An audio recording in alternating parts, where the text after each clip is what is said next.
then turn that list over.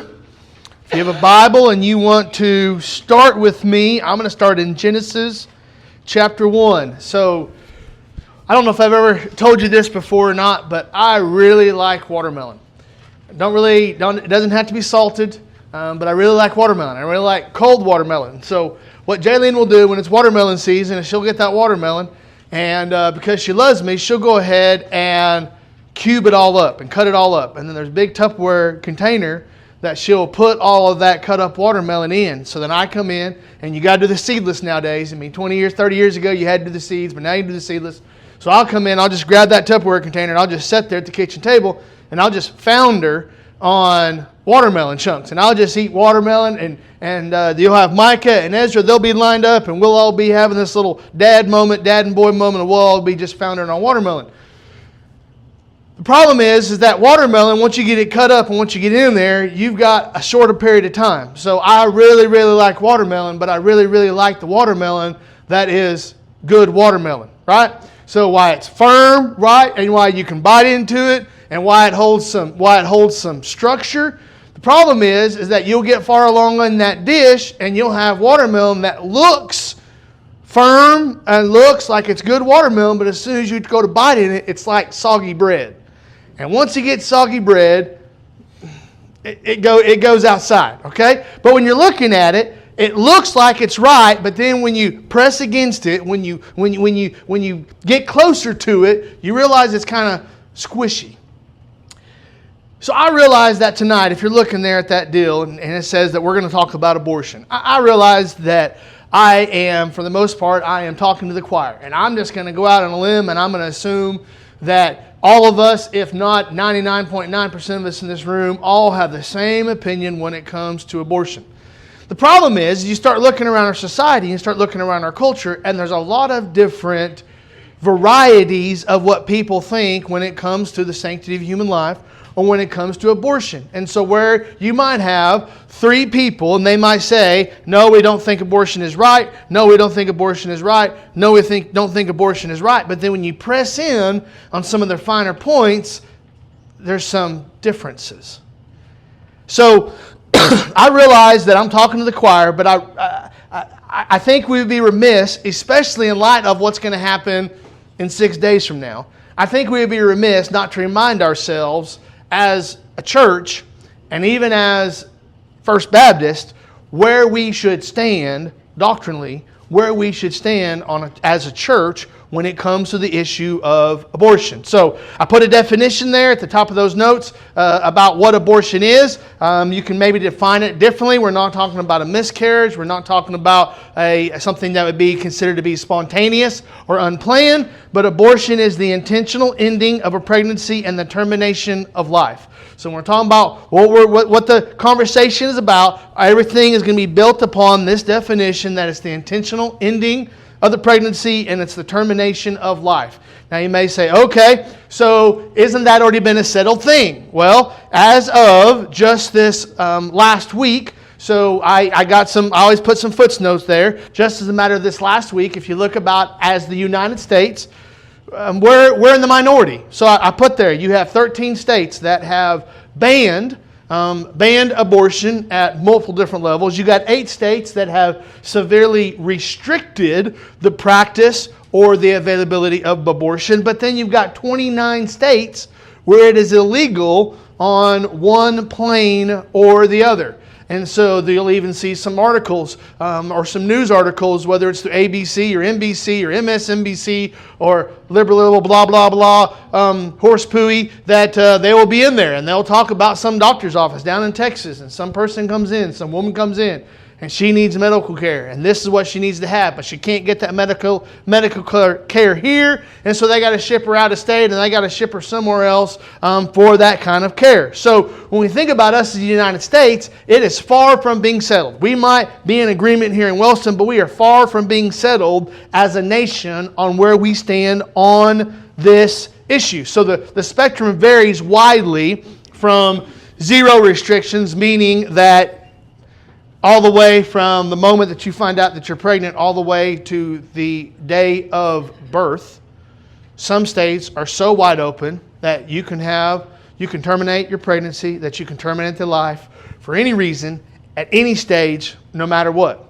So there's some states that are just that permissive, but then there's other states that have zero allowances. So they say, absolutely, it doesn't matter what the condition is, it doesn't matter what the situation is, there is no terminating life, period, end of subject. Oklahoma is in that boat, Texas is in that boat, and there's some other ones that are in that boat. So it varies. So even if you talk to somebody from a different state, and they may say, well, they're against abortion, we have to ask ourselves the question, how do they define that? And where do they stand on that? So, if we think about it, this conversation of abortion, it is a political issue. If you go to both Republican and the Democratic national platforms that they released before their national conventions, both of them mentioned the subject of abortion in their platform on where they stood. We're not going to dive into the language to say whether they are for or against, but both of them thought it was important enough of an issue for the nation that they were going to mention it in their national platform. It's a political issue. It's a social issue because you will have people, maybe in this room, we assume that we're more like-minded, but I can tell you right here in Wellston, there is a variety of different opinions and different ideas about where people stand and where people line out. So it's a social issue. It's a church issue. There are churches in the state of Oklahoma that have Baptist on their sign outside that are squishy at best when it comes to their stand on the sanctity of life. I'm saying squishy at best. I'm talking about they're no longer watermelon that looks firm and looks tasty. I'm talking about now it's turned like a greenish yellow color. Okay, got some white fuzz on it. Okay, so we've got some churches right now in the state of Oklahoma that have Baptists outside that are quite different from where we stand here as a church. So it's a church issue. But I hope that we're going to see tonight it's also a biblical issue. Where we stand with the sanctity of human life, where we stand on the practice and the observance of abortion, where we stand on the issue of abortion, it is a biblical issue. So if we're going to talk about abortion being the termination of life, then what I want to do tonight is I want to look to what is a biblical view of life. Now I have a Bible software program that I use that's called Logos. And within Logos, I have got every English translation of the Bible that has been published in the last 200 years. And so I've got on there, and I can go in there and I can do word searches, and I can look through every one of those English translations to try to look at them, and you'll be surprised that there's some words that are not there, excuse me, at all in the English translation. So if I go and I'll do a keyword search for abortion, the only place that I was able to find in that search where abortion was mentioned is in the 1890 Darby edition of the Bible, the Darby translation. It's an English translation, but it's put out by Darby. And in that instance, Paul is referring to himself as an abortion. They may say, now why in the world would he be calling himself that? He is referring to himself because one of the different meanings of abortion is a monster, a mean person, a somebody that was far away from God at one point. So he's using a 18th century, 19th century definition or description of what abortion meant. So you're not going to see it a lot of times, a keyword that's going to say this is what it said, this is what it meant. So I want to come at it from what is a biblical view of life. So you start in Genesis chapter 1, and in verse 26 we get this idea of where did life come from? Where did humanity come from? So if you go to Genesis 1 and 26, it says, then God said, let us make man in our image, after our likeness, and let them have dominion over the fish of the sea, and over the birds of the heavens, and over the livestock, and over all the earth, and over every creeping thing that creeps on the earth. So God created man in His own image. In the image of God He created them. Male and female He created them. So does that mean that we evolved? Does that mean that we are the result of mutation and genetic evolution? Does that mean that we created ourselves? Does that mean that we are just a recent idea that just happened to snap into existence? Are we accidental? And the Bible tells us that the origin of humanity, the origin of man and woman is God. God created life. And then if you read down in the following verses there in Genesis 1, we see where then God sustains life.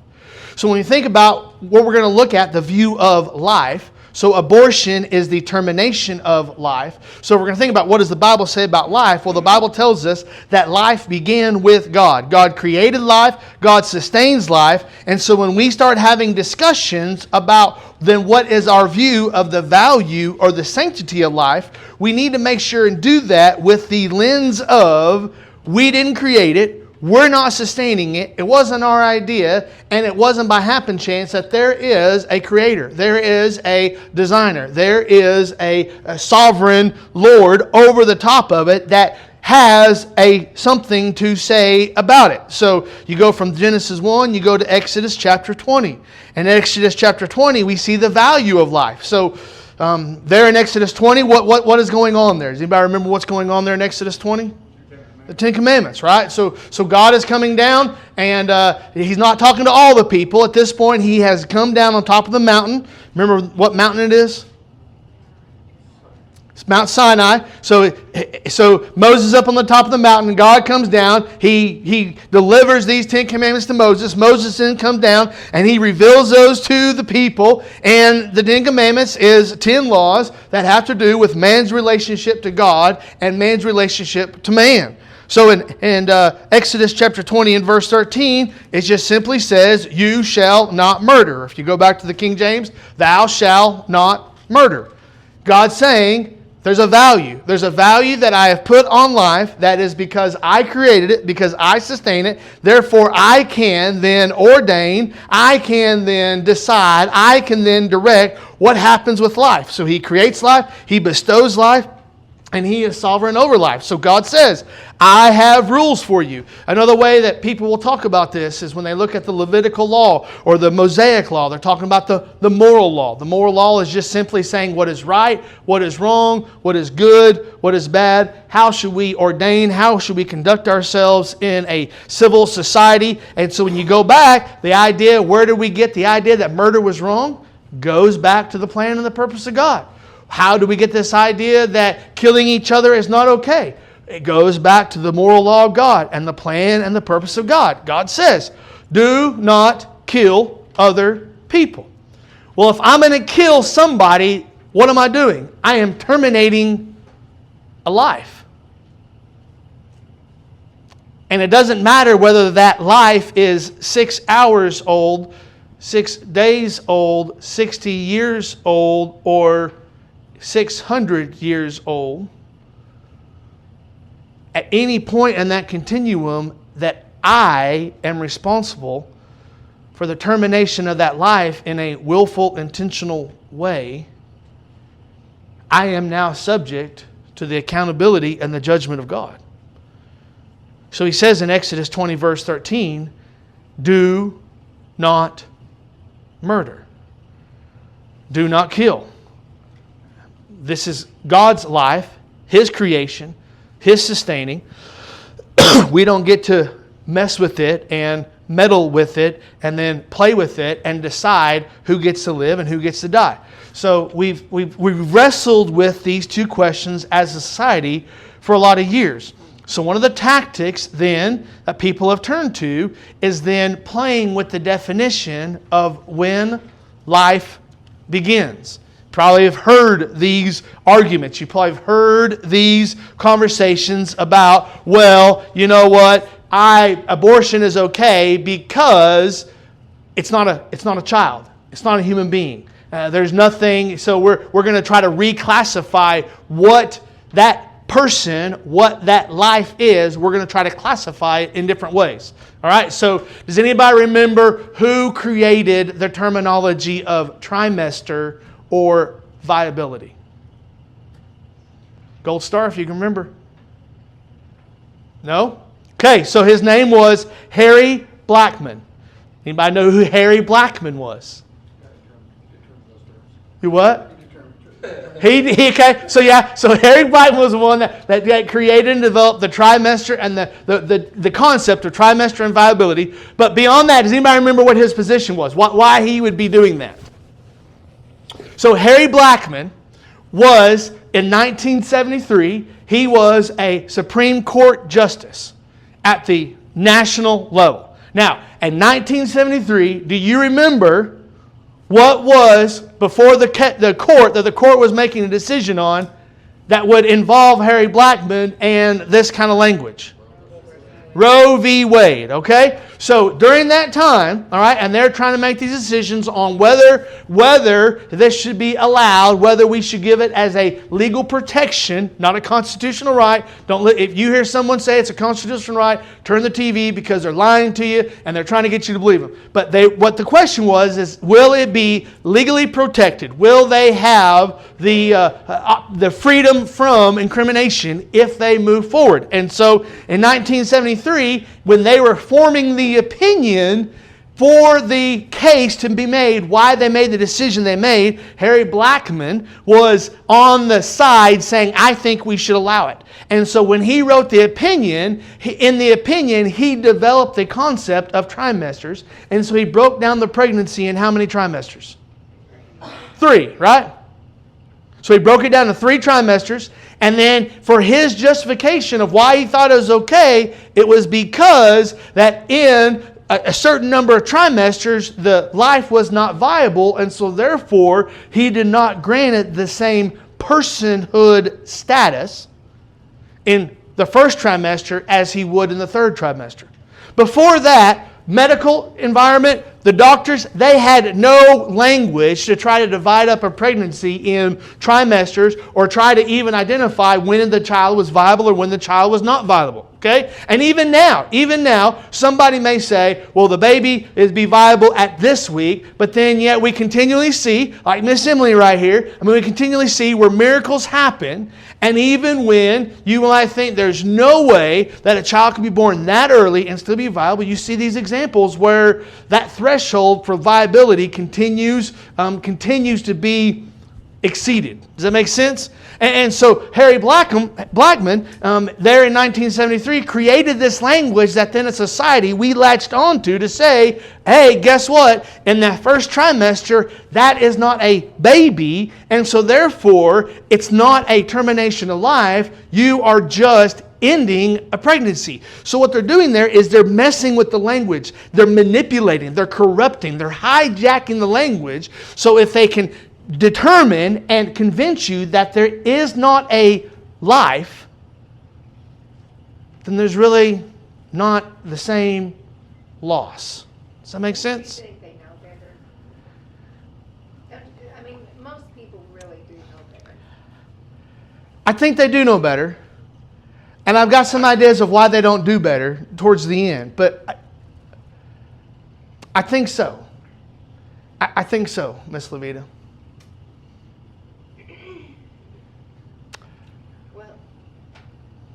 I lost 3 babies. But my last baby, my water broke at 4 months.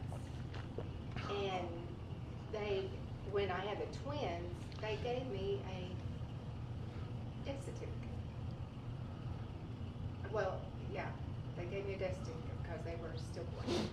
So I asked for a death certificate. I asked for a birth certificate because he lived for 1 minute. And the doctor said no. I said, well, I told him about the twins. He said, oh yeah, they do that. They gave me one for the twins, so can I have one? No. He would not give me a birth certificate. And I said, well, then I want a death certificate. And I want one with his little feet prints on it and stuff. He said, he's a fetus. Yes. And I said, no. He said, he's not a fetus. He's my baby. And I wouldn't shut it until they finally gave me one. And that's the language they've employed since the 1970s to try to excuse and try to justify. They just changed the description. So instead of going, yes, we're terminating life and we don't care, they will now manipulate it and to say, well, it's not a life, so therefore we don't have the same level of responsibility. So the question would be then, when, and I put there in your notes, when does the baby start being a baby? Infant, child, whatever that word you want to put there. When does that life begin? That is a huge question that you need to be settled with, because you're going to be challenged. And it is a huge question in our community. I've got a brother right now that him and I are on different sides of the roads on where we see life beginning. He would say life begins at viability. I would say you're an idiot, because you can't determine when that viability is. So then it's, well, life begins when that baby, that infant, can feel pain. Well, how do we determine when that child, when that baby can feel pain? I just think we're just making a lot of false arguments and a lot of just dumb assumptions, okay? So why would I say that life begins at conception? Well, Psalm 139 is a very popular passage that people talk about when it talks about abortion, especially the sanctity of life. And even there, David says, talking about God, verse 13, you formed my inward parts, you knitted me together in my mother's womb. I praise you, for I am fearfully and wonderfully made. Wonderful are your works. My soul knows it very well. My frame was not hidden from you when I was being made in secret, intricately woven in the depths of the earth. Your eyes saw my unformed substance. David is saying that even in the womb, God knew him. Even in the womb, God saw him. Even in the womb, God was working in his life, and God was developing him into what he was going to be. The challenge that I would encourage you to push back against those individuals that get squishy on this subject is, at that moment of conception, okay, you got the egg and you got the sperm, fertilization happens. At the moment of conception, what else, when it comes to genetic information or what other genetic components are needed for the development of that life? I realize more cells are needed. Some skin is needed. Some organs are needed. Some blood are needed. Some eyeballs, some ears, some noses. But when you have that fertilization and you have that conception of life, everything necessary genetically, chromosomally, everything is right there. It is now just a matter of time. It's like taking that acorn, and you have that acorn, and then you put that acorn in the ground, and you look, and 50 feet over, you got a 100-year-old oak tree that is there. What is the difference between that acorn and that oak tree? Both of them have the same potential. The difference is time. So when you're looking at the idea of when does life begins when there is a life. And when does that life begin? At the moment of fertilization, that moment of conception. People will try to say, well, it's a matter of viability. And that becomes a race to the bottom. It's just a long dead-end road that you're going to get there, trying to slice about how we're going to figure out where viability is at, where viability is not at. It doesn't really matter. Life begins when life begins. And so we have to be firm, because that is what the opposition, the pro-abortion movement, they are trying to combat. And they'll say, oh, well, there's no viability till after this trimester, and it doesn't matter until they feel pain or until they're breathing on their own. And so every termination of life is excusable up to that point. The problem is, you start looking at these 29 states where it is completely legal, and you will find states, and especially not just in the United States, but outside the United States, they're saying, hey, you can terminate a life for any reason, for any purpose, all the way up until the time of birth. So if they want to be consistent and saying that it's only going to be allowed during these conditions and in these situations, they're just blowing past their own ideas. And so we have to ask ourselves, when does life begin? That's a question. And I realize that you may say, Spence, we're here at First Baptist in Wellston. Of course we all agree.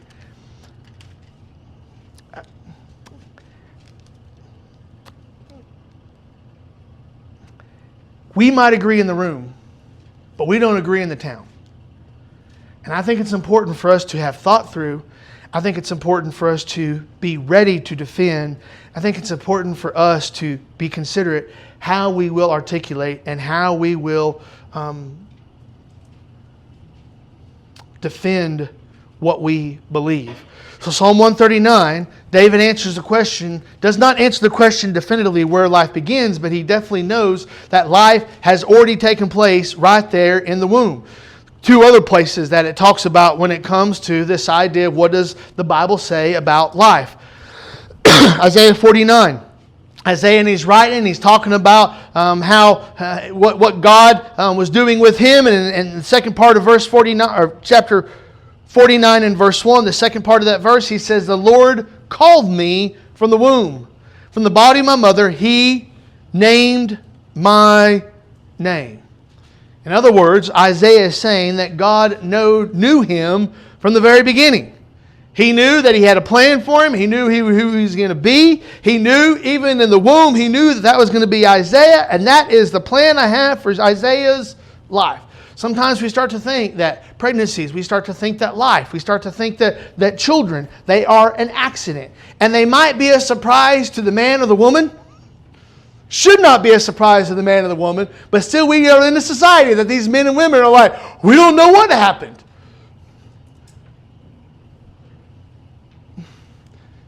You didn't share a sucker. So, I mean, it was one of those things that, but we still act surprised, right? But there's not a single pregnancy, there's not a single creation alive that takes God by surprise. We're not an accident. God has a plan for us. God knows us, and God is looking at us. Not only has a plan for us, but then the last place, in Jeremiah chapter 1 and verse 5, Jeremiah, he's speaking on behalf of the Lord, so he says in verse 4, now the word of the Lord came to me, so now he's quoting God. He says, God is speaking, before I formed you in the womb, I knew you, and before you were born, I consecrated you. I appointed you a prophet to the nations. So Jeremiah is saying that, hey, as he's being a mouthpiece for God, God is saying, yes, Isaiah 49, I have a plan for you. Jeremiah 1, I have a purpose for you. He knows us by name. He has a plan and a purpose for our lives. He is making us ready. And so even in the womb, God sees these lives. God sees these men and women. God sees these souls. He sees this personhood. And not only has a plan, but He has a purpose for then what they are going to do. So as we're sitting here and asking ourselves the question, well, where do we stand on abortion? We need to understand that we're talking about the termination of life. And if you're going to go, well, what does that matter? Well, it's because it's God's life. God created it. God sustains it. God has a plan for it. God has a purpose for it. Okay, all right. So that 25-year-old, we can't do away with them. But you know what? A 25-minute-year-old, well, they're in danger. We have to be consistent when it comes to the sanctity of life. So now let's get a little personal. Is the termination of life ever biblically justified? No. If you're lost, if you don't know Christ, don't know the Bible, Then it's justified? I guess it's forgiven. Okay. A lot of life taken in the Old Testament. A lot of sacrifice. God said, wipe them out. Right? Man, woman, and child. And Josh is going to bring up drinking the water here at some point. And the only reason I bring that up is because we're going to be challenged with the buttery. So you and I can sit there and go, no, abortion is not okay, period. Life begins at conception. Life begins at fertilization. We believe in the sanctity of life. It's never okay to terminate a life. And then the person you're talking to goes, yeah, but what about a ectopic? Am I saying that right? Ectopic pregnancy. What do we say then? So do you know what ectopic is, Matt? It's outside. Isn't your name Matt? Yeah. It was earlier. Okay, so you know what an ectopic pregnancy is? I know what you said. Okay, good. Because I don't want to just run past it. So the idea is that when you have that fertilization and you got that egg and you got that sperm, it's supposed to then come down and attach itself to the uterus, in the uterus. Well, an ectopic pregnancy is where it never gets down to the uterus and it's up in the fallopian tube, right? Okay, and it attaches itself up there. And the problem is that egg will start to develop to the point that it'll then burst. And the danger is the mother then begins to hemorrhage on the inside. And from what I've been told, they're never viable as far as that fertilized egg that it's attached itself in the incorrect spot. I don't know of any medical cases where the gnat has then come to term and a child's been born. Everyone I know, they've always said they always spontaneous abort, and many times it'll abort in a way that the mother's life's in danger. So if they identify that it is a ectopic, E-C-T-O-P-I-C, something like that, if they identify it's one of those pregnancies, then they'll say, well then, it's not going to make it to term anyways, let's go ahead, terminate it, and move on. So there's one argument out there about the health of the baby. That'd be maybe ectopic pregnancies. Okay, so that's one vein that you just need to be aware of, and you need to know where you're at. Okay, and you need to know where you are settled. There's another vein out there that talks about the health of the mother. That is relation to what you were talking about. It is connected to the ectopic. But then I put down there in the notes 3 other conditions. These aren't the only ones, but 3 other conditions that are very widely spoken about as being conditions medically to justify a termination of life. So is anybody familiar with Eisenmenger's? I probably mispronounced that, but if none of you are familiar with it, then you don't know if I said it right or not. So really what it is, it's a form of a congenital heart defect. So the idea is that the mother that has that syndrome, not only does she have that congenital heart defect, usually on the top side of the heart, and doesn't get the blood flowing correctly, but then she has the hardening of the veins and the arteries. So then you get pregnant, and you've got that extra burden of that blood flow going through your body, and now all of a sudden you're having circulatory issues, heart issues, and they're saying if you are a woman with this condition, being pregnant could be a life-threatening condition. Okay? And sometimes women don't even know they have it until they start having complications during pregnancy, and then it is diagnosed that that's what they have, and now they're saying, hey, if you continue on this, what might happen? Pulmonary hypertension. Somebody ought to know what that is. High blood pressure, but pulmonary is what? It's basically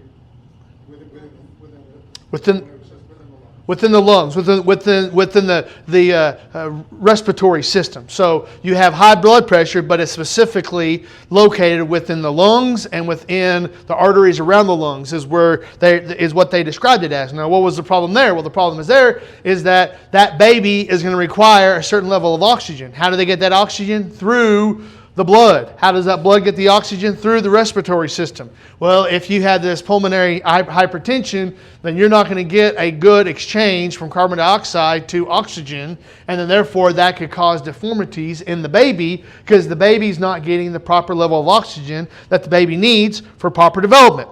All right? Then you go to the HELP syndrome, which is, because I knew somebody's going to ask me what it stood for. Hemolys. Hemolys, Hemolys, elevated liver enzymes and low platelet count. Translation: problems with the liver, problems with the blood flow going to the liver.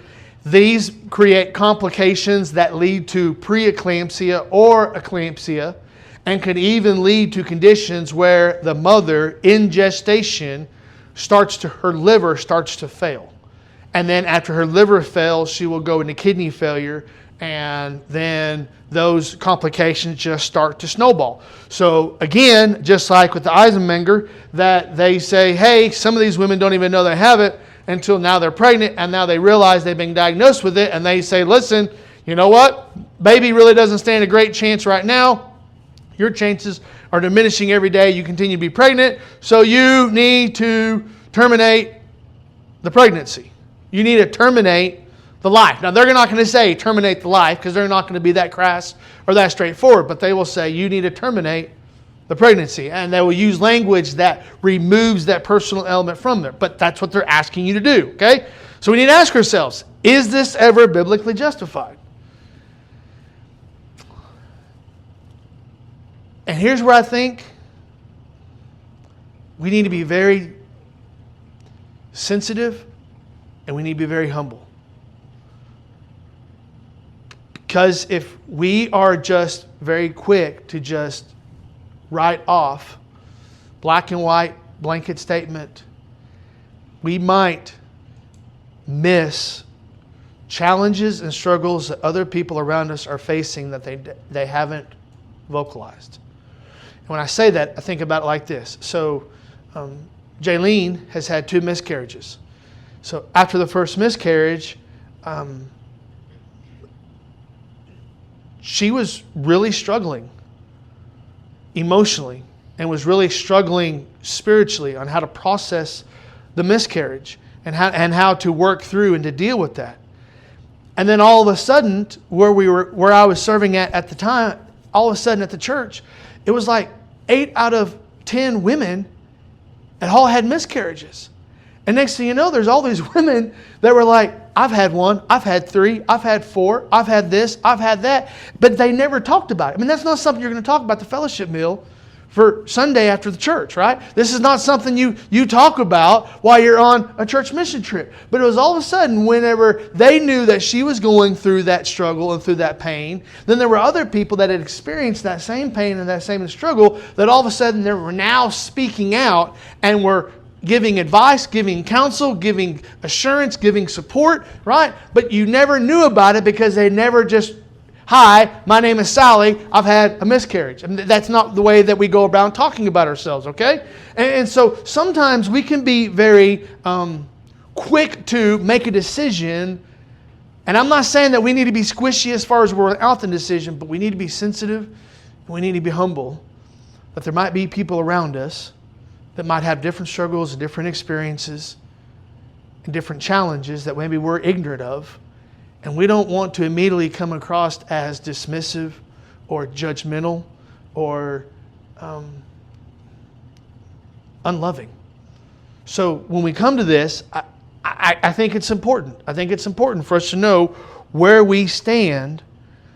But I also think it's important for we to stand there with grace and humility and gentleness. So we talk about is the termination of life ever biblically justified for the health of the child, for the health of the mother. And then you talk about these circumstances that sometimes they will talk about, incest, rape, abuse, misbehavior, all of these things that can contribute to it. And then there will be some people that will say, well, yeah, so I think that terminating a life would be justified in the case of incest or rape or one of these other things. I would encourage you, when you're thinking about that, terminating the life that is the result of incest or rape, terminating that life does not negate the wrong of the action that led to the life.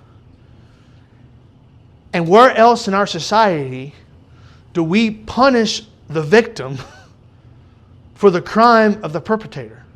Does that make sense? So you have a male and a female, and whether it is irresponsible, whether it is abuse, whether it is incest, whether it is rape, whatever it is, and their actions, and I'm not justifying or excusing these two people's actions, but now the result is you have a life, and now you're saying that life will now be terminated because of the actions, willfully or unwillfully. I'm not trying to justify that. Now, I realize, with Matt, I can sympathize. Like Matt says, well, hey, I just couldn't do that. How would the mother emotionally deal with that in having the trauma and the tragedy of having that put upon her and then having a child and that reminder? I mean, I get that. And I don't want to be dismissive. Those are very real questions. But terminating that life does not negate the wrong or take away the wrong, and holding the victim accountable for the wrong of the parents, it doesn't make any sense. Why is this still such a contentious debate? So 1973, the Supreme Court decision was handed down, Roe v. Wade. That gave a loophole for the practice of abortion then to take place. You fast forward to 2022, you have Dobbs versus Jackson Women's Health Organization, where the Supreme Court did not say it is illegal to have an abortion. They did not say that we are removing the constitutional right for abortion, even though that's what a lot of people will squawk about. What they said was, it is not a right or an entitlement enshrined in the U.S. Constitution, and so therefore they sent that decision about whether that would be legal or not back to the states and the people and the representatives that represent the people. So they just said, we're not going to say that it's enshrined in the Constitution. Okay, so that has come. People lost their ever-loving minds. People's head exploded in 2022 when the Dobbs v. Jackson verdict was held down. Right now, you have a proposition taking place in Florida called Amendment 4, where it's a referendum where they are looking for a vote of the people to try to enshrine and to put in places where protections and allowances for abortion that is there in Florida that some people would consider to be more of a conservative state. I mean, California has already gone as far as you could go. So they've already gone to as far as abortion is allowed whenever, whatever, up until the point of what the medical professionals would call a birth. Okay, so I mean, they've gone far the other way. So these things are still very much there. Why is this such a contentious debate? I really want to hear what you think about, or maybe what is the root? Why are we as a society still arguing about this? Well, my thoughts are really similar where Matt's at, that it comes down to a desire for us to be God, a desire for us to play God, for us to deny God's authority, God's will, God's sovereignty. I'm going to make that decision. I know it's best for me. I am going to decide. And at the heart, we all want to be our own God. And I think many times that's at the heart of a lot of this stuff is a desire to play God.